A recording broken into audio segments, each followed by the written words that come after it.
This video is about camera settings in landscape photography. We are talking about the obvious and non-obvious things that ISO, shutter speed, and the aperture is changing in your landscape photography pictures. The thing I try to talk about is ISO or ISO. ISO stands for International Standardization Organization. ISO in the context of your camera is the measurement of the post-sensor gain of your camera signal. So you can basically call it sensitivity of your sensor, but if you want to be a smartass about it, it's not the entire truth, but it's enough to get us going. And I am currently at ISO 100, which is something called the base ISO. It's the lowest possible ISO your camera can reach without any tinkering of your camera processor. So this is the image my camera is seeing right now. I'm at ISO 100 and it's very dark. It's currently about 16 o'clock and I'm in a forest and I am at a 1/60th of a second, I am at f8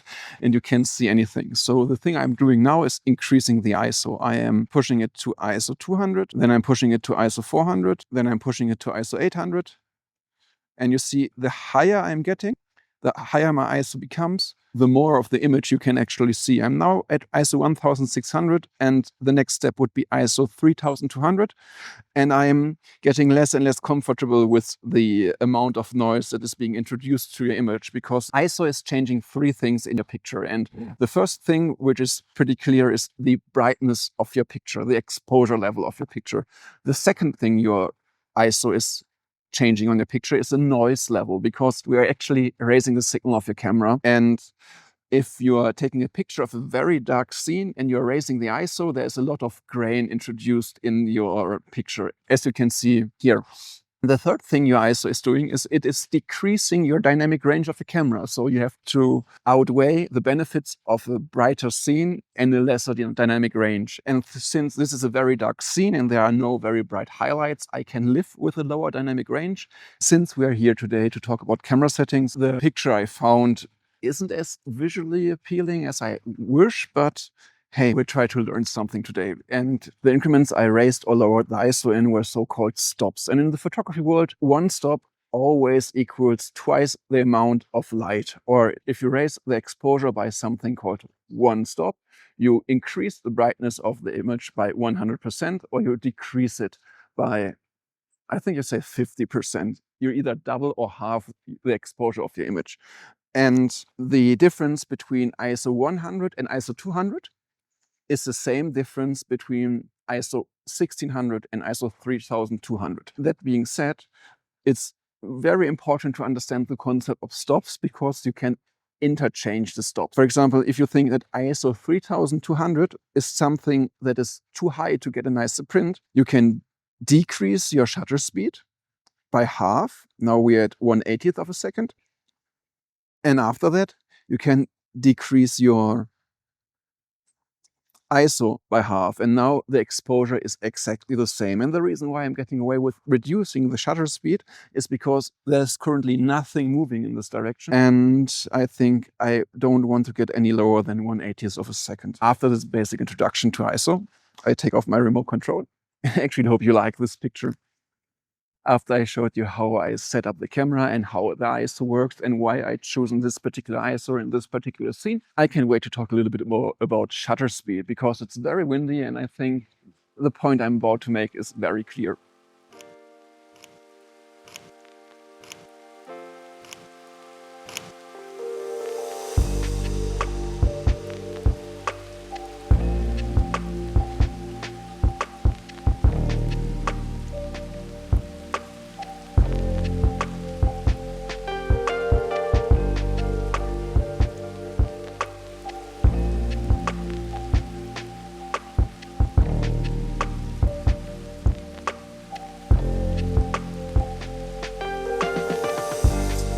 We need to talk about shutter speed because this shutter speed is basically the camera setting that has the biggest impact on the way your image is going to look. And the important job of the shutter speed is to either hide or show motion blur in your picture. And in landscape photography, motion blur is sometimes to be avoided, and sometimes you really want some motion blur in order to, let's say, straighten out a body of water, like a lake, a river, a waterfall, or something like that. And if you want to freeze motion, it's mainly if you take pictures of trees, like I do now, and you just don't want the leaves to be blurry.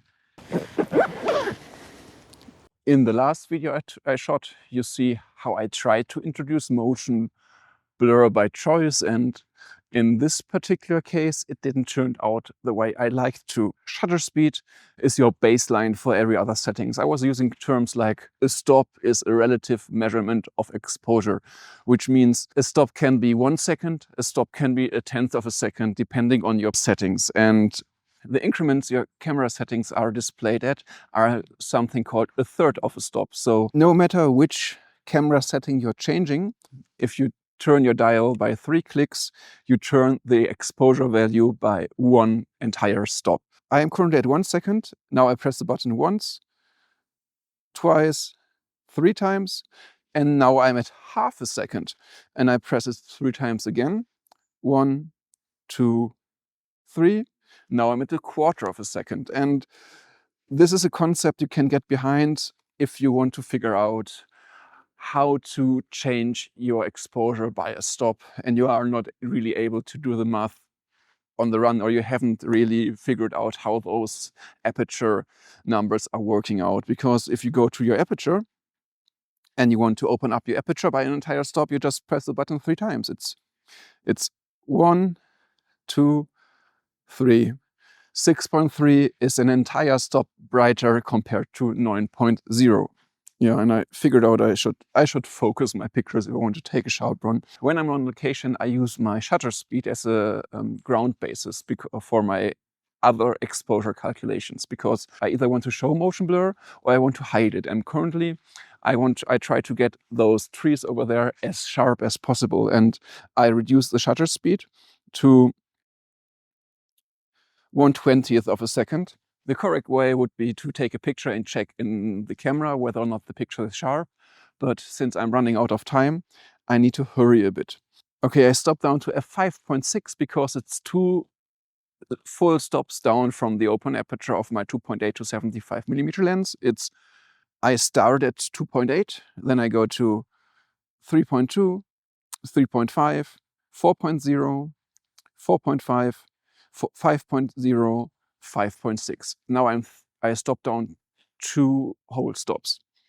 And in order to see something on the image, I have to increase the ISO, and I use an ISO I'm familiar with, and I go all the way up to ISO 800 because this current scene isn't very dynamic because there is happening a lot of stuff in the sky right now. And all that's left to do is press the shutter button.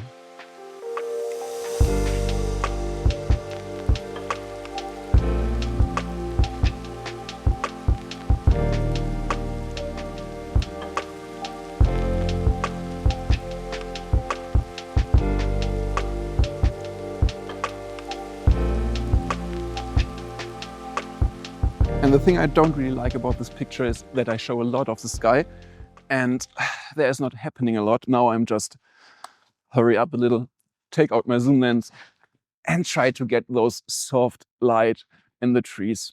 When I'm on location and I try to take a picture, the first thing I try to set is the shutter speed. As always, it really depends on the situation, but it's a good starting point to choose the shutter speed first, because whether or not the image is supposed to be blurry or there is supposed to be motion blur on your image is a decision you need to make before you change any other settings. And therefore, for example, right now, I really want to freeze the motion. I've chosen the shutter speed at 1/10 of a second and made sure that the leaves on the other side are still nice and sharp and there's no motion blur. And after I'd chosen the shutter speed, I realized that the entire image is way too dark and the sun is setting behind me, and this isn't the right time to take this picture. But just to prove a point, I tried to get more light by opening the aperture, and my aperture is already at f5.0. And I told you before that the aperture have a smooth spot, like a Goldilocks zone, and I can't get into the Goldilocks zones because it's too dark. And the last thing I can do is increasing my ISO.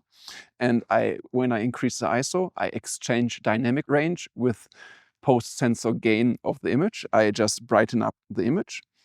And I go for 1 stop, 2 stops, 3 stops,